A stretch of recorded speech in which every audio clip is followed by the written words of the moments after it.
It gives me great pleasure to welcome Amol to Terra. Amol is an old and dear friend. He is the staff scientist and lead of the India research program at the Lawrence Berkeley National Lab, where he's also deputy of the International Energy Analysis Department. He's also an affiliate and senior scientist at the Goldman School of Public Policy at the University of California, Berkeley. Right now, his work focuses on grid scale, battery storage, heavy duty electric vehicles, deep renewable energy penetration in the India power sector, and appliance and equipment efficiency in several emerging economies. Amol has published over 80 journal articles, research reports, conference papers. His work has been featured in many media outlets, and he regularly advises the national government, utilities, and regulators in India on energy policies and programs. He and I are actually from the same hometown, Pune, India, and he has a master's and PhD from Energy and Resources Group at UC Berkeley. While most of his work has focused on India, recently he and his team they've done some amazing research on clean energy in the US as well, and they just published a report on how you can get to 90% clean energy, clean electricity in the US by 2035 very cheaply. In fact, it will be cheaper to do that and to use our current electricity mix. It's actually a brilliant way of thinking about the problem, because it's actually just that last 10% that gets a little bit expensive and technically complicated. So to sort of, everyone talks about 100%, but he sort of took on the 90% challenge, and it turns out it's an easier challenge to solve. And so he will be spending a little bit of time at the end talking about that work as well. That report is getting a lot of media attention at the moment. So Amol and I are old friends from Berkeley, and there's a lot that I really admire about him and find inspiring. He built the India program at Lawrence Berkeley Lab from scratch, and his work is really grounded in practice. He works very closely with a great little organization in Pune called Prayas Energy.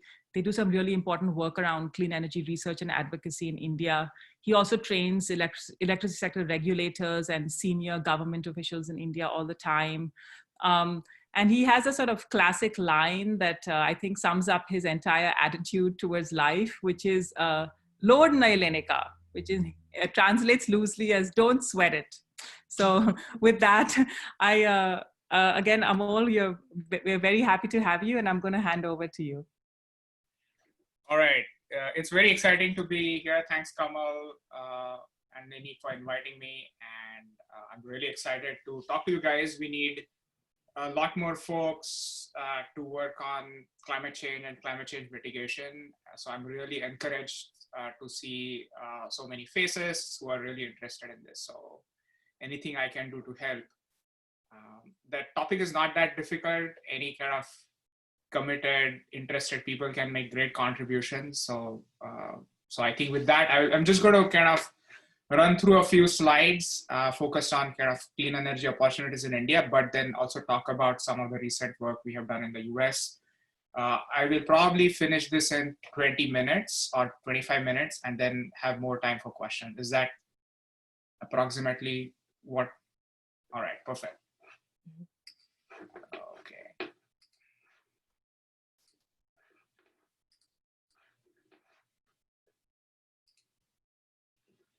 All right, so Kamal actually did this part. So I'm just going to skip this slide, and I'm going to talk mostly about kind of here's the outline of my talk. I'm going to talk about future of energy demand in India, and given that future, talk a little about the environmental challenges, in particular in the context of India. But then I'm going to give some interesting ideas on what are some of the technology trends and what are some of the leapfrog opportunities that India is in a unique position to access. And then we'll kind of discuss why wouldn't this happen on its own, and what kind of policy and program ecosystem required to kind of deliver this change. So that's kind of the broad. And then I'll just cover some stuff on the US in the end.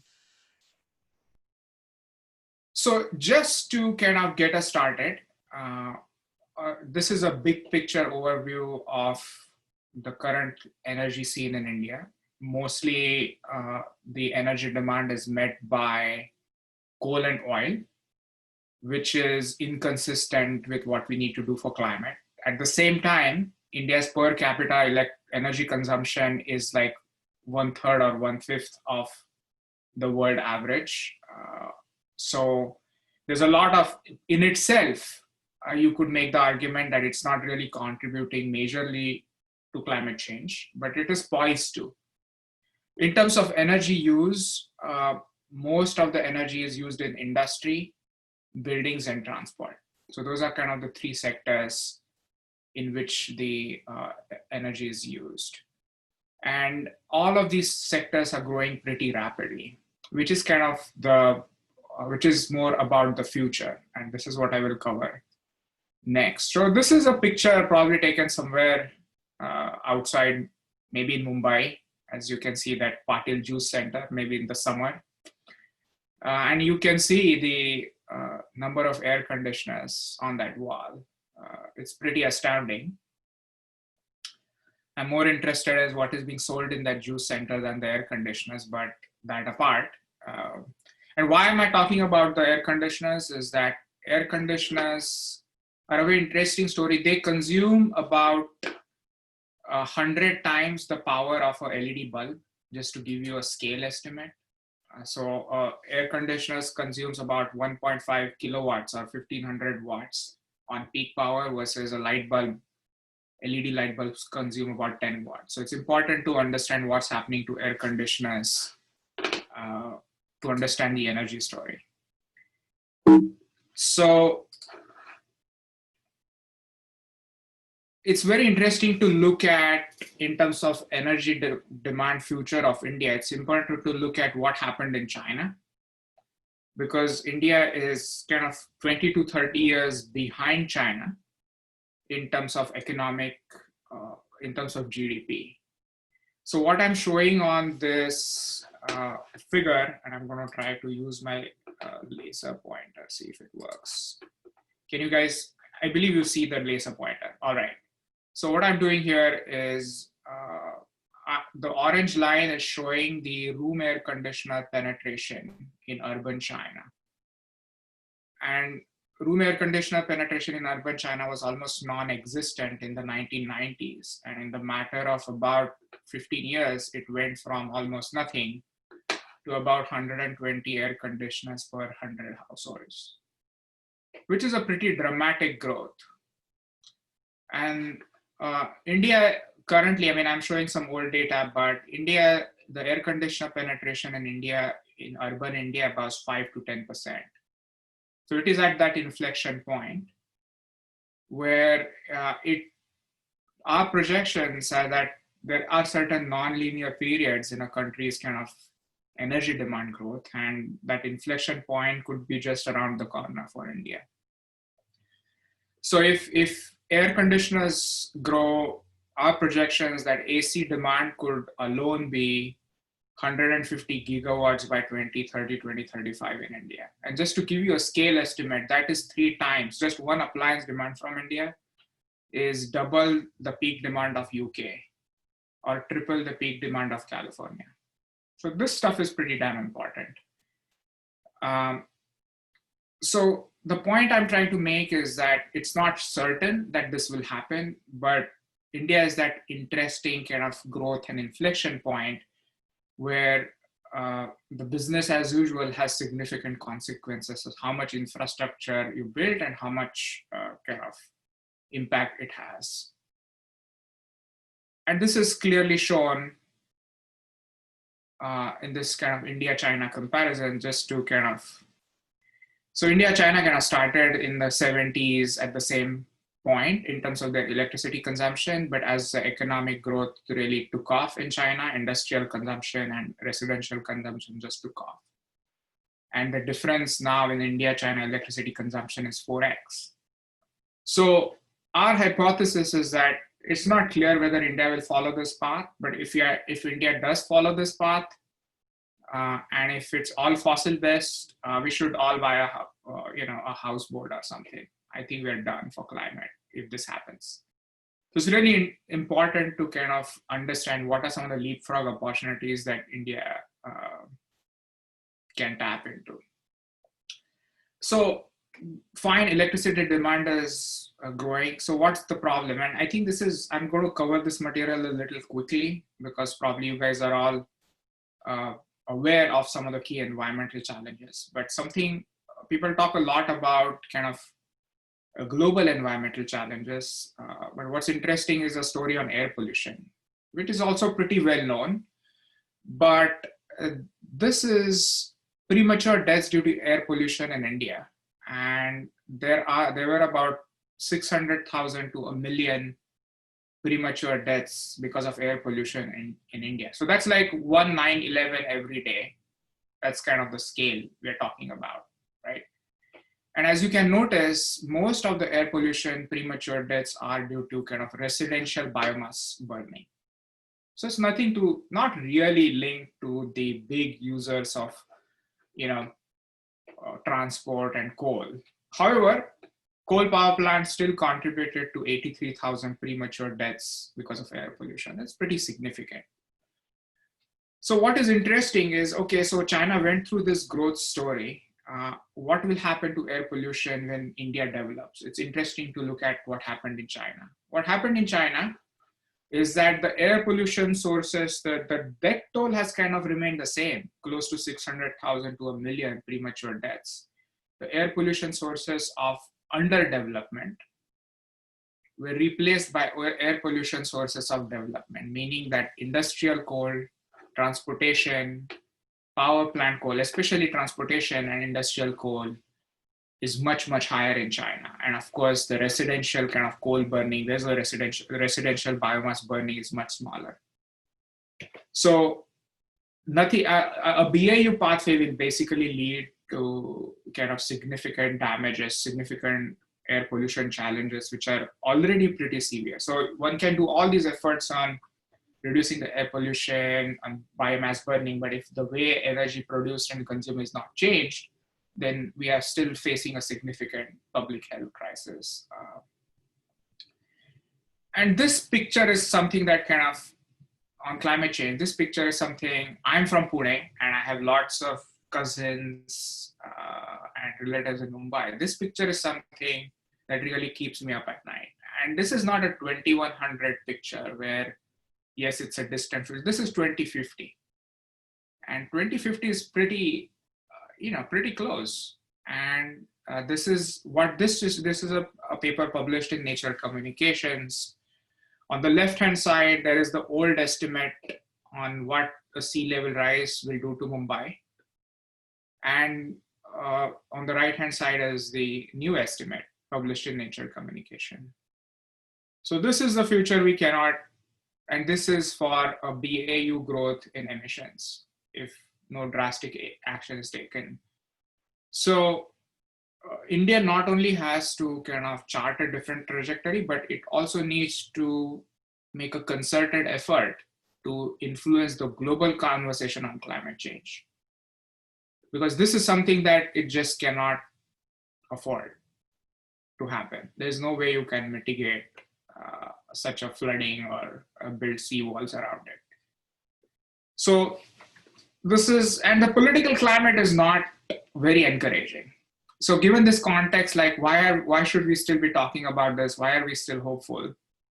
And this is where I come back to my kind of Pune roots of being a food and cricket fanatic. So all the analogies come down to food and cricket.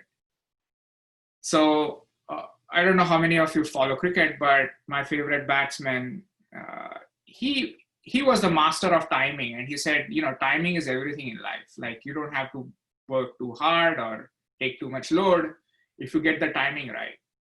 So our argument is that India has probably one of the best timings in terms of charting a clean energy path in the future. And here's the basic reason. The cost of clean energy has dropped dramatically before India is hitting its most important growth spurt. Meaning that, when China basically built 600 gigawatts of coal, the price of solar power was 5x. So they were kind of forced. They could have done things differently, but they were kind of, there was not a lot of options on the table which kind of fit in the political and consumer budget. So the timing was not the best. But you can't say that for India because of the prices of solar and storage and all these technologies have come down. So that's what gives us hope that India can actually economically and politically chart a very different trajectory. That's why I think the timing is right. And this is where all of you can make a big difference. I'm going to cover this pretty quickly. Maybe a lot of this was already covered in your course. This is showing how dramatic the price of solar power has dropped around the world. So I'm not going to belabor this point, but I think what's interesting on India is India has actually done some very good policies on solar with competitive bidding and reverse auctions. So India has managed to achieve one of the lowest or the lowest installed cost of solar in the world, which is pretty astounding. And India has kind of one of the best solar resource in the world. So it's a very interesting opportunity for India because from a policy perspective, it has achieved one of the lowest costs. It has one of the best resource. And if you look at one of the key questions people have is, okay, if you want to make solar or wind as the mainstay of the energy sector, what about land? And just to kind of put it out there, 1,000 gigawatt, which is kind of sufficient to power most of power sector and other sectors in India, would require less than 1% of the land area in India. So that's kind of the back of the envelope, man. So it's a very interesting resource option. And the price of solar power is already lower in India than coal. That kind of ignores some of the grid integration issues, but it's already lower than coal. And I'm showing on this graph is kind of the electricity tariffs rupees per kWh. And the gray bar shows the coal electricity tariffs, and the yellow lines and the dots actually show how the solar bids have come down just in the last 5 or 7 years. And you can see all the recent solar bids are lower than coal. One interesting fact about these solar bids are that their prices are, the way the contracts are structured, are that their prices are fixed in nominal terms for 25 years. So the solar tariff is 2.5 years rupees today, but it will be 2.5 rupees 25 years from now. And those who are kind of from India understand inflation very well. Does anybody remember the price of samosa 25 years ago? Maybe it was 1 rupee.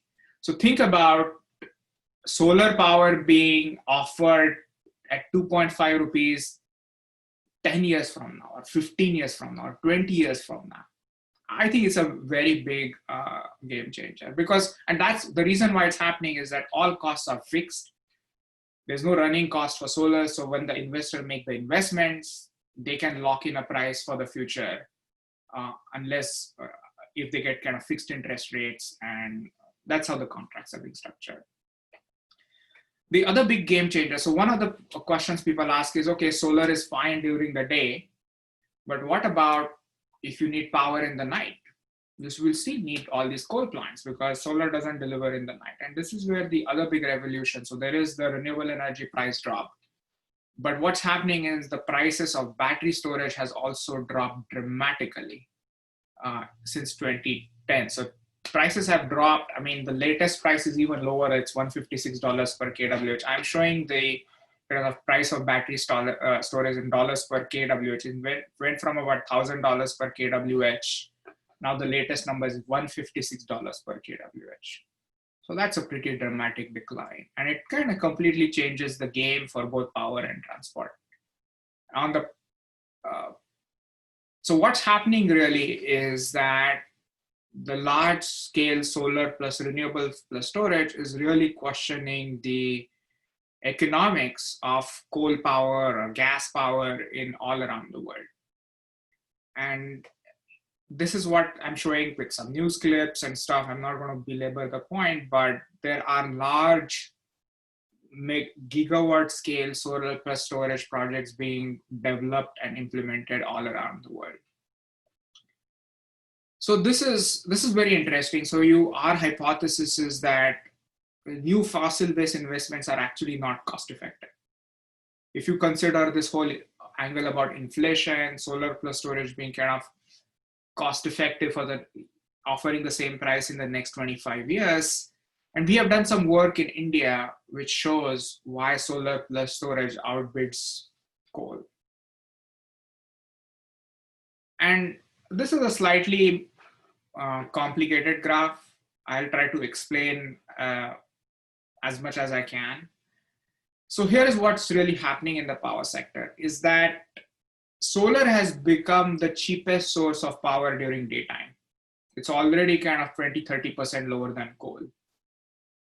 And then what happens is that, and it's getting even cheaper. So the differential between coal, our prediction is in the next 3 to 5 years, solar is going to be half that of coal power. And utilities have very strong incentives to just build solar because there are local kind of political economy drivers that leads to build out of solar.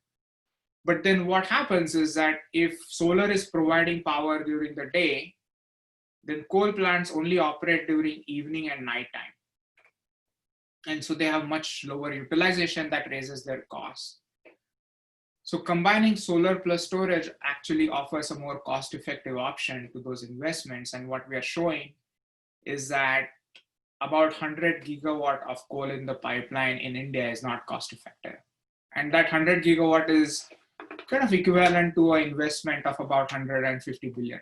So it's a pretty major decision that is on the line. And why, if it's all cost-effective, why aren't the utilities just doing the most cost-effective option? Well, that requires more discussion over beer or something, but I think the short answer is that there are a lot of vested interests. There is a lot of lack of awareness of the options available because there is kind of the momentum in the system to build coal. At the same time, Government of India and others are taking very interesting approaches to do solar plus storage auctions, which is encouraging, which is leading to a lot of encouraging results. So the field is at a very interesting juncture with concerted analysis and policy and talking to politicians and making everybody aware of this kind of opportunities could really lead to a big change in the field.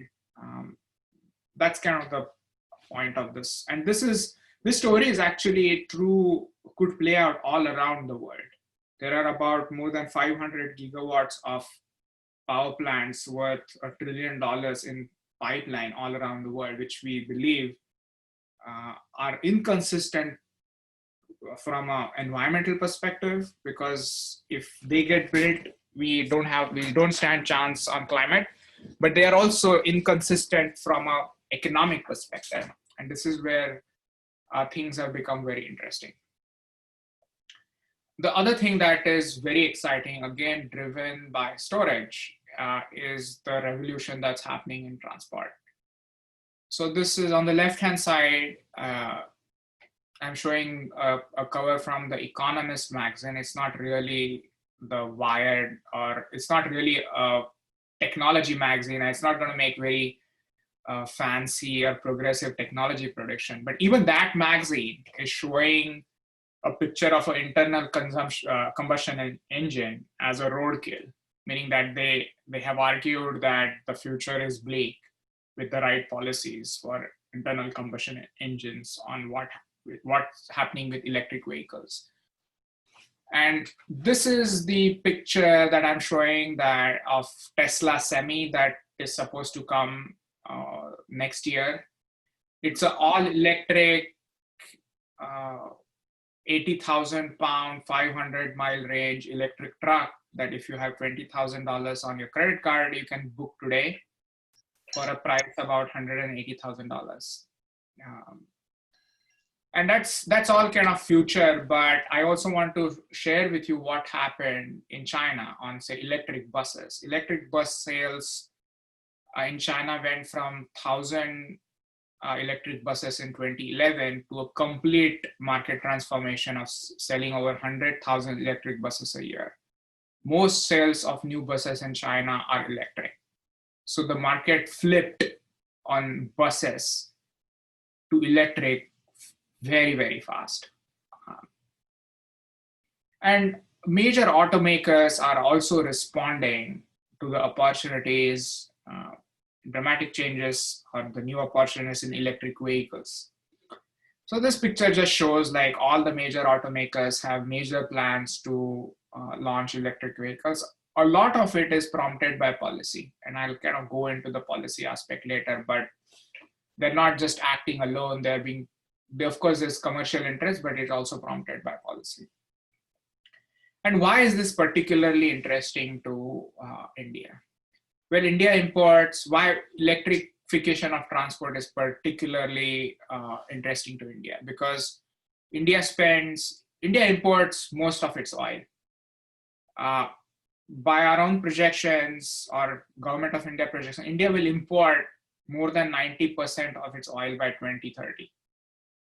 Imagine world's largest democracy, its most fastest growing economy importing all its oil, and then there are huge kind of security and environmental concerns around that strategy. But also India is extremely vulnerable to oil shocks. Now, right now the oil price is very low. However, oil prices have fluctuated dramatically. What happens is that when the oil price is low, the oil consumption grows, and then when you have a big shock, you have a major slowdown in the economy. What it can be replaced with, so what I'm showing on this graph is the cost of, say, trucking fuel, diesel, how it has changed in India over the last few years. So it's basically fluctuated, but has gone up significantly. And these are in basically nominal terms. So there is some inflation built into it. Now, if you actually electrify trucking and tie it to a fixed power purchase agreement from solar power, then effectively you have guaranteed fuel price fixed in nominal terms, which is inflation proof for the next 25 years. We believe that is one of the biggest political opportunities, because a lot of governments fall because of food price inflation. And why that is happening is because essentially the inflation in oil prices percolates through food prices through cost of fuel. So that's why I think it's very interesting opportunity. See, India, I already told you that India is one of the cheapest solar power, and it's guaranteed fixed in nominal terms. It has one of the best solar resources. Of course, there's a lot of good quality wind, but it's not Japan or UK where they don't have this kind of amazing opportunity. There are other opportunities in those countries, but basically inflation-proof solar and wind power driving major sectors of the economy are an enormous economic, political, and environmental opportunity. And I'm not going to kind of go over the slide, but basically what I'm showing is that with the falling prices of batteries, electric trucking or electric cars and electric buses are becoming very, very competitive with conventional options. Now, if all this is true, if the technology is so good, why should we be talking about this, or what more needs to happen? There are several kind of market barriers or regulatory barriers that prevent from all these cost-effective and amazing technologies to kind of penetrate in the market. And I'm going to go over the problems and the solutions in this kind of chart. So first is what I've listed is kind of demand assurance and aggregation to reduce costs. So what is the barrier what happens typically in a country is that when a technology is new, its cost is typically very high. And it kind of creates some vicious cycle of high cost, low demand, high cost. So a lot of times government intervene to basically government or private sector intervenes to do some demand aggregation. To basically break the cycle of high cost, low demand. And there are several examples of private sector and government sector interventions that could be used to basically break this cycle. India did a fantastic program on bulk procurement of LED bulbs that dropped LED bulb prices by 95% in India. They sold like literally something like 300 million LED bulbs, with single order constituting 50 million LED bulbs. There are private sector actions such as platforms that can be used to aggregate demand and do some auctions. So there are interesting kind of business opportunities in aggregation of demand. So there is that barrier, but there are solutions from a policy and business perspective. The second point is that if you look at the nature of clean technology, all the costs are upfront, and there is no fuel cost or very limited fuel cost. So if you look at solar and wind power, all the costs are upfront. So that's why financing becomes very important. And innovation, so electric buses, they have higher first cost but much lower running costs. I mean, this is the story all across the clean energy technology space.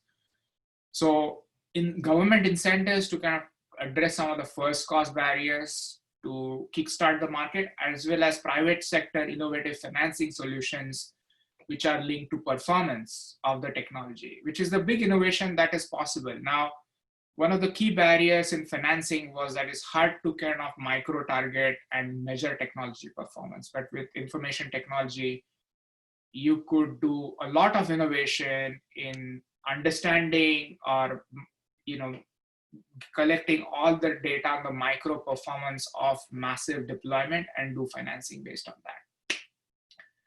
So that's a big opportunity for governments and private sector to step in. The third important aspect is a lot of this requires a lot of infrastructure, and infrastructure is a lot of times a public good, meaning that it's kind of a natural monopoly like the electricity sector, and sometimes it just needs to be built by the government or in a public-private partnership. So you need, say for example, electric vehicle to really take off, you really need to build out the charging infrastructure, and that has to be done in conjunctions with several public entities like utilities and others. So infrastructure is a key area where you need to push the government, at the same time have public-private partnerships to address some of these technology barriers.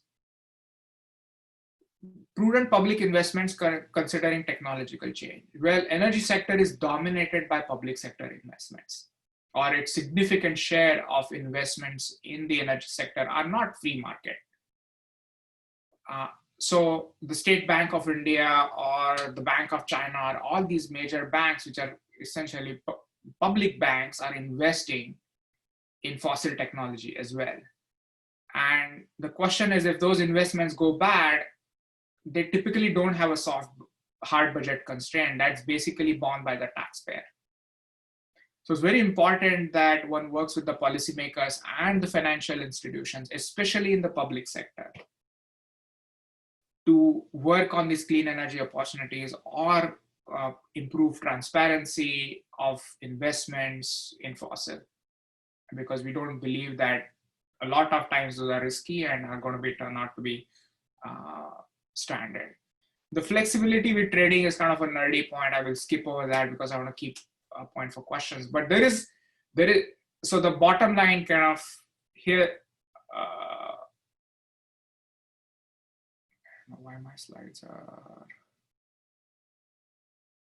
okay, so here's the summary of the talk. What I told you, it's kind of summary in pictures, is that electricity demand or energy demand could go very rapidly. Maybe they will put some air conditioning on the Patil Juice Center itself. There will be no space for the juice center. But we can't afford that kind of a future. Just remember the picture of Mumbai. Fortunately, it's not all that depressing. You should just watch some cricket to lift your mood, but also remember, timing is everything. So India is one of the best timings in terms of a clean energy leapfrog, because the costs have fallen dramatically before India has about to hit its growth spurt. So there is a lot of excitement in the country. And lastly, there is a revolution happening in technology but needs policy support. So that's kind of my India spiel. I'm just going to cover us very quickly what we did for the US.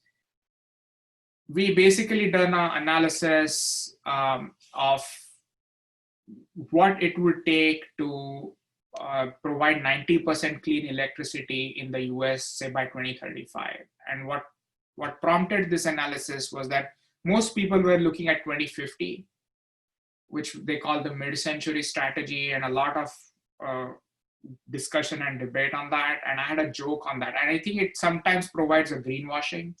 It's like I saying to my wife, oh, I'm going to have a six-pack when I'm going to turn 50, but let's just order the Indian food tonight. So we think that having intermediate targets is critical. So we basically, and the fact is that the cost reductions in clean energy technology have arrived about 15 to 20 years earlier. So we looked at, we basically showed that you can have a 90% clean grid in the US by 2035 without increasing consumer bills. In fact, the consumer's bill will drop by 10%. But more importantly, in the context of COVID, we showed that the US power sector can absorb about $1.7 trillion worth of investments without increasing consumer bills and support about 29 million job years of employment. So I think there's an incredible economic opportunity and an imperative to do this if we are to have a planet. And I'll stop there and open it for questions.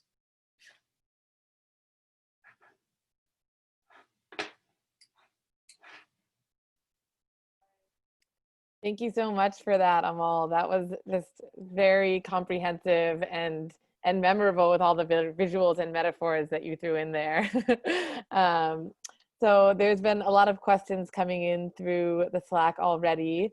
So I will just turn it over to there. And let's see, oh, sorry, my Slack is frozen. Oh, here it comes. Ani, let's start with your question. You want to go ahead and ask it? Thank you, Amol. That was really, really interesting. And I can't think of a better time to have got this guest lecture because in the last 2 weeks, we've had quite a conflict happen. We had one of the world's biggest solar contracts for 6 gigawatts given to Adani Green Energy. And at the same time, the Indian government's opened up coal block auctions, right? So there's this parallel conflict. And I want to hear your thoughts and how that kind of plays out in the energy mix going forward. Okay, so I think coal is also used for industry, but it's only 30%. I think I would argue that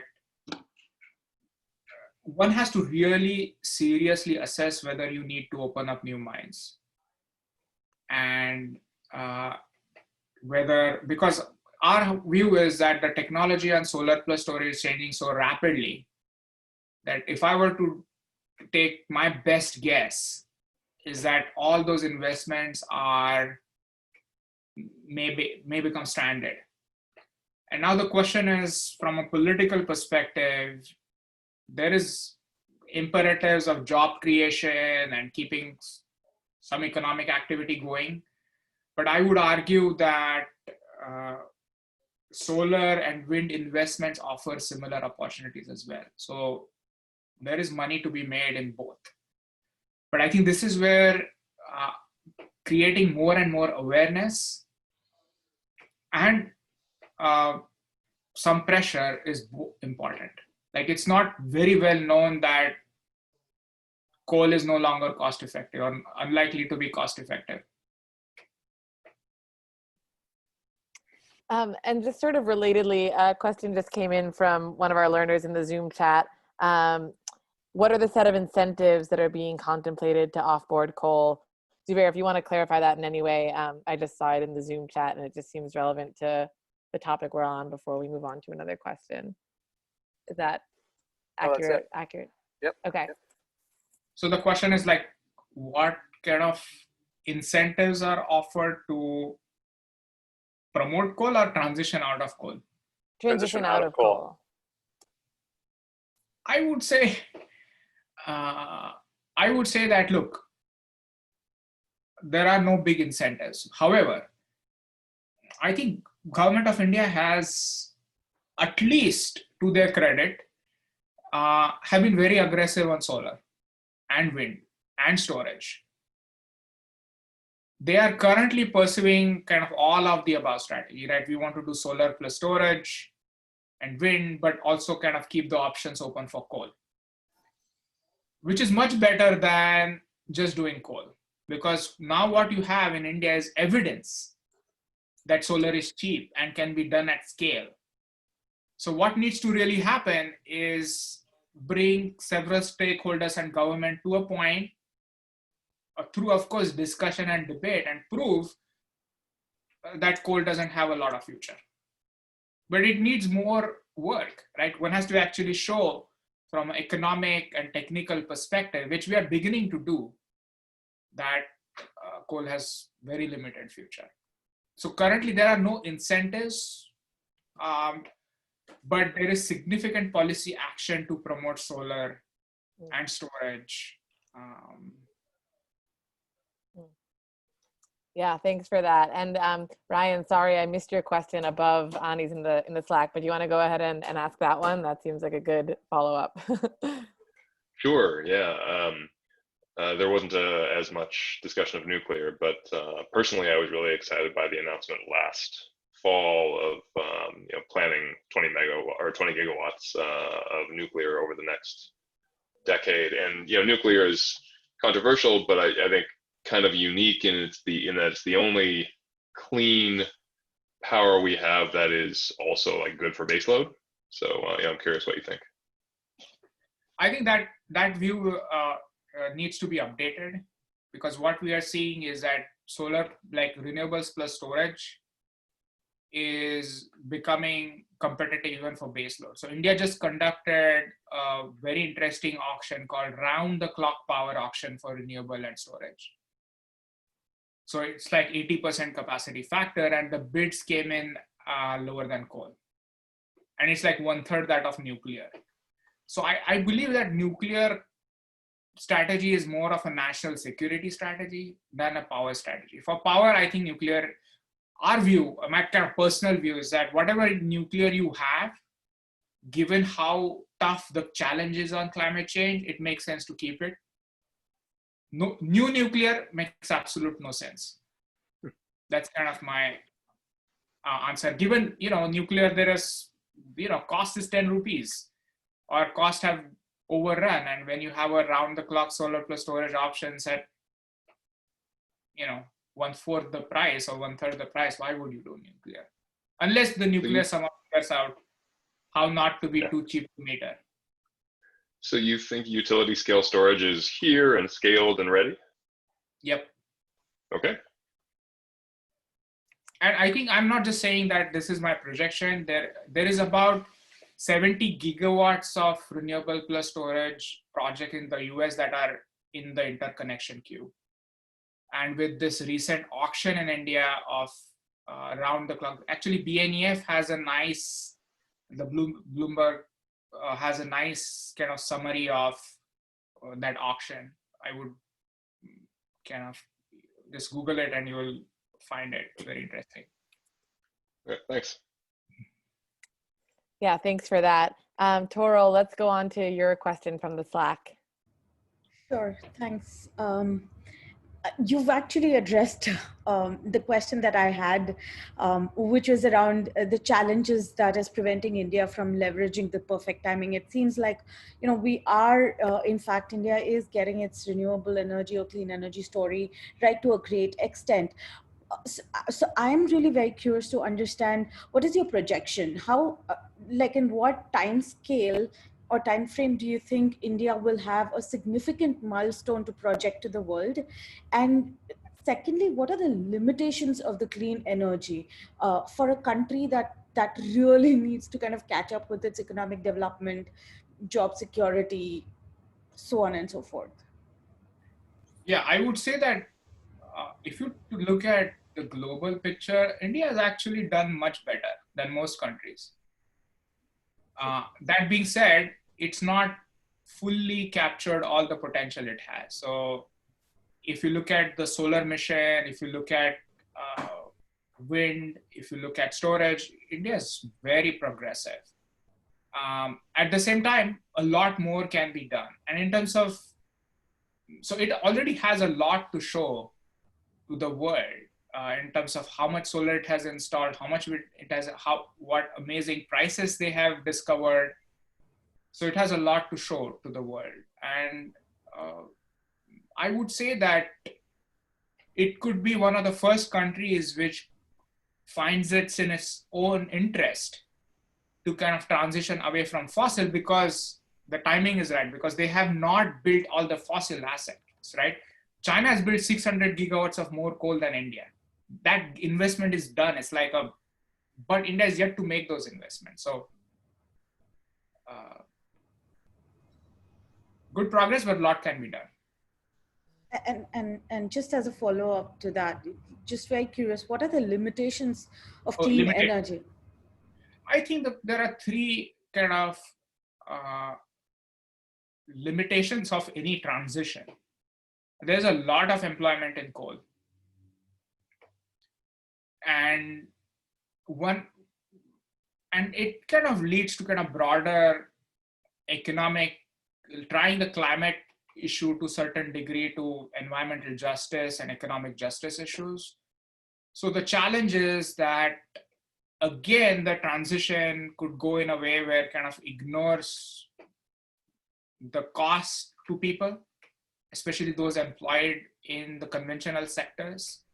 And it could become a very haphazard transition because there are market forces that could lead to some amount of kind of unmanaged transition. So there is that challenge of clean energy, that it in itself is not equity promoting.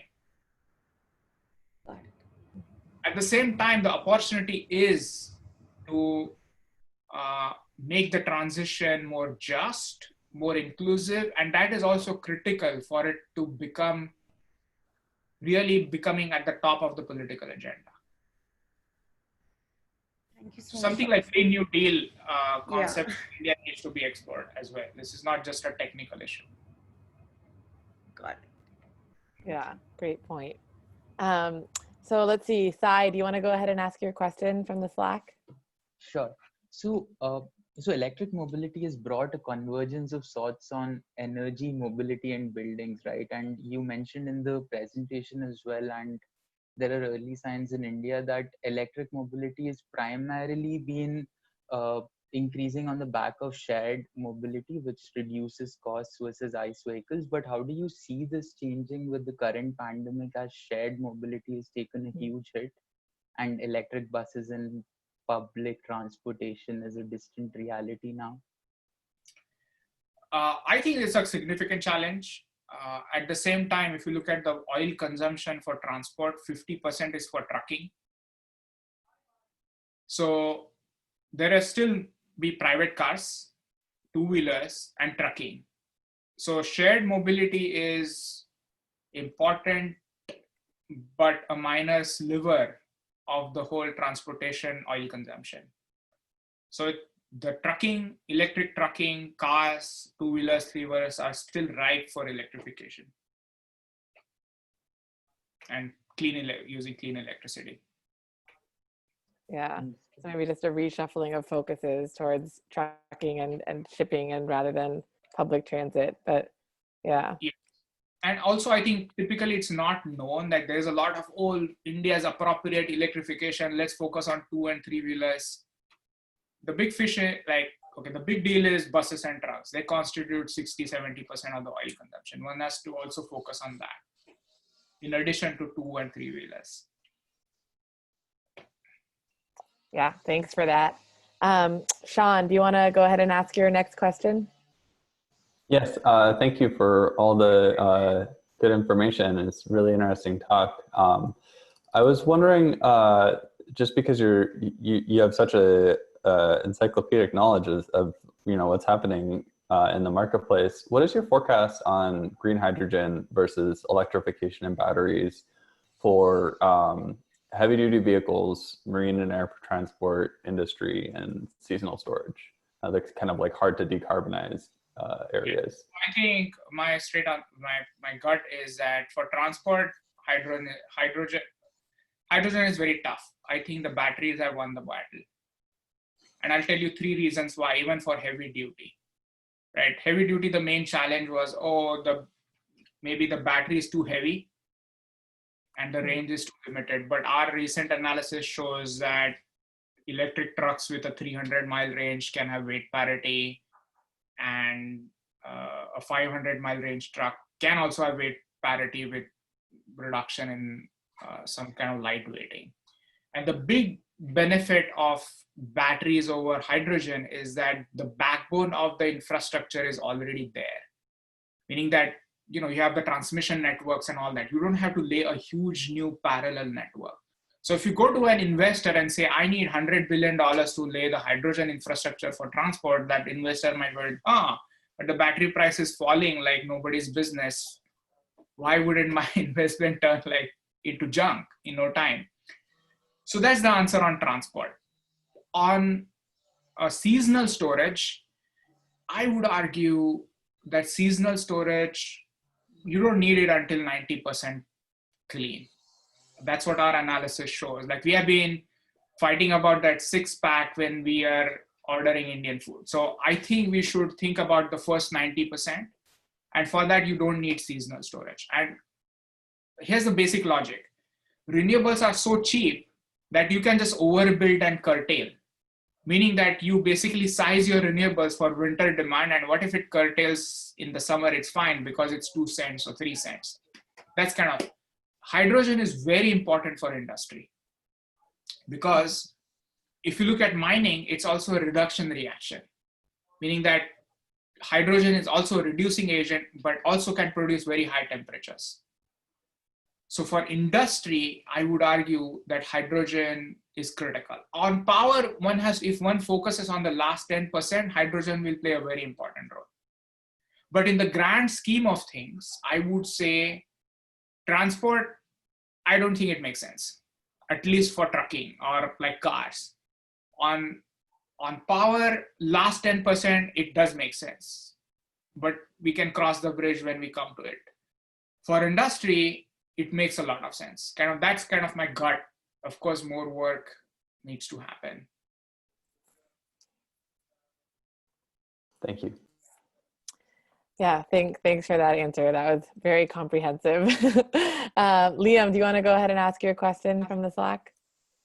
Yeah, sure. Thanks a lot, Amol. It's been really interesting to listen to you talking. I'm going to go back to the point that was made a bit earlier about the incentive to phase out coal, just because, not to disagree with anything that's been said so far, but I think a lot of people are worried that without those incentives or the really strong policy to push coal away, if it's a ban on coal plants or a carbon tax or something, then is there not this danger that we're just going to keep adding more capacity to our grid, but actually never drive out the coal? And that's the historic trend, isn't it? That we've added loads of new renewables, but it's never actually forced out the more carbon intensive ones because they're part of the status quo, and we're just going to keep growing and consume more and more and more. So I was wondering on your thoughts on that, and whether that's something we should worry about on top of everything else. Okay, so I think the new coal in India is more important than old coal. I'll tell you why. Because if you look at the grand scheme of things, that China has about 1,000 gigawatts of coal already built. So you really worry about the coal that is already built in China, because if that keeps on consuming, we are not going to meet the climate targets. India, the coal that is already built is 200 gigawatts. So most is yet to be built.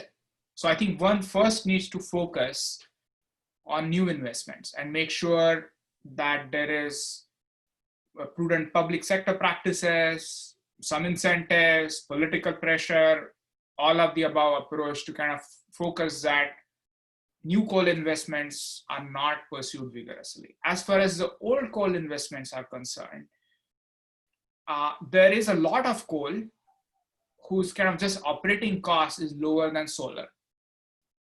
Or sorry, operating cost is higher than solar. That coal can be backed down cost effectively. And then there are local kind of political incentives to build more solar, because the investment in the coal has already happened.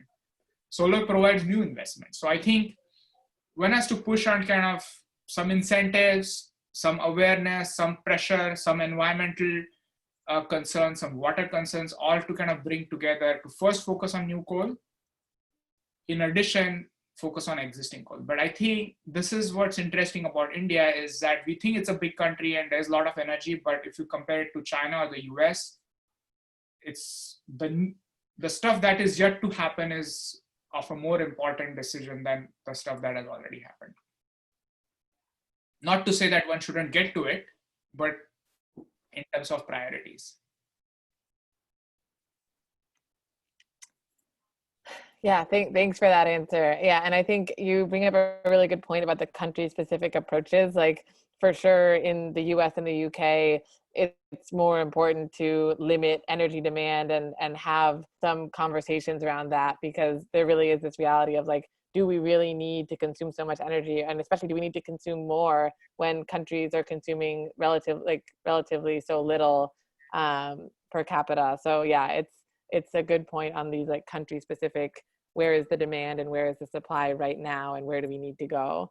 And yeah, and as Ryan mentioned in the Zoom chat, this is a great complement to our focus on energy this week in the course. And I want to be respectful of time here. We have, I think, one more question in the learner Slack, but it is also 9:30. So Amol, do you have time for one more question, or what's the? I do. Okay. Well, so Ani, I'll turn it over to you in a second to ask your question about the air conditioners. And I also just want to say, as like a part of our conclusion, if you have any just words of advice for our cohort about transitioning into climate and energy related work, that's something that we really like to tap into from all of our guest speakers. So you can get to that one maybe after Ani's question, and I'll turn it over to you, Ani. Yeah, it seems like the clear solution is go solar and address the AC problem, the air conditioner wall stack that you showed, which is everywhere in India. So how do you solve the air conditioning problem? I've heard of the Kigai Cooling Alliance effort, but what exactly are the solutions? I think what we call a lean, mean, green strategy on air conditioners. So basically, I think one has to figure out how to avoid the air conditioning demand by better building design, better like architectural designs, such as just cool roofs and things like that.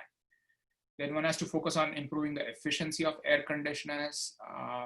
There are air conditioners on the market which are 2x or 3x more efficient than the market average in India. So we have a lot of work on kind of improving standards, like minimum energy performance standards on air conditioners, which is very critical. And the green part of the strategy is that one really has to address the HFCs associated with the air conditioning use, which is not a kind of it's a very highly potent greenhouse gas contributor. So definitely really need to address that. So so basically solar and wind are the core kind of, so the big picture strategy is solar and wind as the core sources of energy. You clean up power, but then you also electrify as many sectors, and you really do work in a concerted effort on energy efficiency. So that's kind of the big picture strategy, and kind of consider the local political economy so that the transition is just to be just, but also garner political support. That's kind of the answer. And just in terms of word of, I think this field is, what else would you do? I think the field is about the future. If you don't really work on this, you've seen the picture of Mumbai in 2050. So it's a once in a life generation crisis, but an opportunity. So I think there is a lot to be done. Figure out what you are really good at, which you probably have discovered through your professional careers already, and figure out where you can use those skills to contribute. But if you're just bored with what you're doing, you can try something else also. But there is a lot of opportunity on communications, on political economy, politics, technology, economic analysis, finance, and entrepreneurship. So all those, a lot of exciting stuff that can be done. Yeah, thanks for that. That's great words of encouragement. And we have people kind of approaching the topic from all those angles in our cohort, which is exciting. So I think that's a good place to wrap up. Kamal, did you have any other questions or thoughts as we conclude? No, I just want to say thanks so much to Amol. Yeah, super grateful. Yeah. And all right. Yeah, enjoy the rest of Agreed. your day. Okay. And thank you all. Thank you. We'll see you Good soon. luck. Thank you. Thank you so much, Thanks. Amol. This was so wonderful. And Bye. Bye. I shared Bye. the 2035 report link for people to see and explore. Yeah, Cool. that's Yeah, so awesome. I saved the chat just now as a link, and so I'll post it, and we'll have the recording available. So that's super great to have as a resource. Look forward to checking it out. Thanks, Amol. Bye. Yeah, thanks all.